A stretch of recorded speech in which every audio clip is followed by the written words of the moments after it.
स्त्री शक्तीला आरोग्य शक्तीची साथ ठरणार विकसित भारताचा आधार। स्वस्थ नारी सशक्त परिवार अभियानाचा जिल्हास्तरीय शुभारंभ।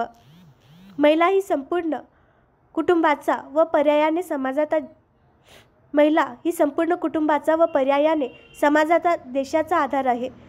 महिला सशक्त झाल्याशिवाय सुदृढ भारताची कल्पना करता येणार नाही। त्यामुळे महिलांच्या निरामय आरोग्यासाठी विविध तपासण्या, उपचार व मार्गदर्शनासाठी स्वस्थ नारी सशक्त परिवार अभियान उपयुक्त ठरेल, असे प्रतिपादन राज्याचे कामगार मंत्री तथा जिल्ह्याचे पालकमंत्री ॲडव्होकेट आकाश फुंडकर आज यांनी दिले। पंतप्रधान नरेंद्र मोदी यांच्या वाढदिवसानिमित्त सार्वजनिक आरोग्य विभागातर्फे स्वस्थ नारी सशक्त परिवार अभियानाचा जिल्हास्तरीय शुभारंभ पालकमंत्री ॲडव्होकेट फुंडकर यांच्या हस्ते जिल्हास्तरीय रुग्णालय येथे झाला। त्यावेळी ते बोलत होते। जिल्हाधिकारी वर्षा मीना, आरोग्य उपसंचालक डॉक्टर सुशील कुमार वाघचौरे, जिल्हा शल्यचिकित्सक डॉक्टर आरती कुलवाल, जिल्हा आरोग्य अधिकारी डॉक्टर बळीराम गाडवे, डॉक्टर अभिजित फडणवीस आदी यावेळी उपस्थित होते। पालकमंत्री ॲडव्होकेट फुंडकर म्हणाले की कुटुंबात महिला अनेक जबाबदाऱ्या पार पाडत असतात। कुटुंबाची काळजी घेता घेता त्यांच्याकडेच दुर्लक्ष होऊ शकते। त्यामुळे महिला भगिनींचे आरोग्य राखण्यासाठी शासनाने हे अभियान सुरू केले आहे। मधुमेह, कर्करोग, क्षयरोग अशा आजारांच्या नियमित तपासण्या, लसीकरण, उपचार व मार्गदर्शन गाव पातळीपासून महानगरपर्यंत शिबिरांच्या माध्यमातून मिळवून देण्यात येईल। हा उपक्रम अभियानाच्या कालावधीपुरता न ठेवता वर्षभर राबवला जावा, अशी सूचनाही त्यांनी केली। जिल्हाधिकारी श्रीमती मीना यांनीही मनोगत व्यक्त केले। विविध ठिकाणी शिबिराचे आयोजन। या मोहिमेत आयुष्यमान आरोग्य मंदिरामध्ये तपासणी आणि जनजागृती शिबिरे आयोजित केली जातील। जिल्हा रुग्णालय, जिल्हा स्त्री रुग्णालय, ग्रामीण रुग्णालय, उपजिल्हा रुग्णालय, प्राथमिक आरोग्य केंद्र येथे विशेषज्ञांद्वारे तपासणी शिबिरे घेतली जाणार आहे।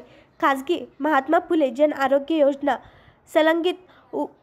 संलग्नित रुग्णालय व क्लिनिक येथे देखील विशेषज्ञ आरोग्य शिबिरे आयोजित करण्यात येणार आहे। उच्च रक्तदाब आणि मधुमेहाच्या निदानासाठी तपासणी करणे, तोंडाचा कर्करोग, स्तनाचा कर्करोग आणि गर्भाशयाच्या मुखाच्या कर्करोगाच्या निदानासाठीची तपासणी करणे, जोखीम असलेल्या महिलांना क्षयरोग, ट्युबरक्लोसिस तपासणी, किशोरवयीन मुली आणि महिलांसाठी ॲनेमिया, रक्तक्षय तपासणी आणि समुपदेशन, आदिवासी भागातील महिलांसाठी सिकल सेल तपासणी कार्ड वाटप आणि आदिवासी भागात सिकल सेल आजाराबाबत समुपदेशन, माता आणि बाल आरोग्य सेवा, गर्भवती महिलांसाठी प्रसूतीपूर्व काळजी, ANC तपासणी व समुपदेशन करणे, हेमोग्लोबिन तपासणी तसेच पोषण आणि काळजी यावर समुपदेशन, बालकांचे आवश्यकतेनुसार लसीकरण केले जाईल।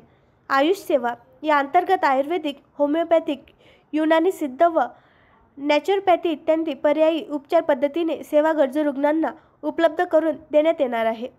किशोरवयीन मुलींसाठी मासिक पाळीची स्वच्छता आणि शोषणाविषयी जागृती सत्रे आयोजित केली जातील। महिला बचत गट आणि पंचायत प्रतिनिधीच्या माध्यमातून खाद्यतेल आणि साखरेचा वापर कमी करण्यावर समुपदेशन, पोषण समुपदेशन व निरोगी राहण्यासाठी मार्गदर्शन।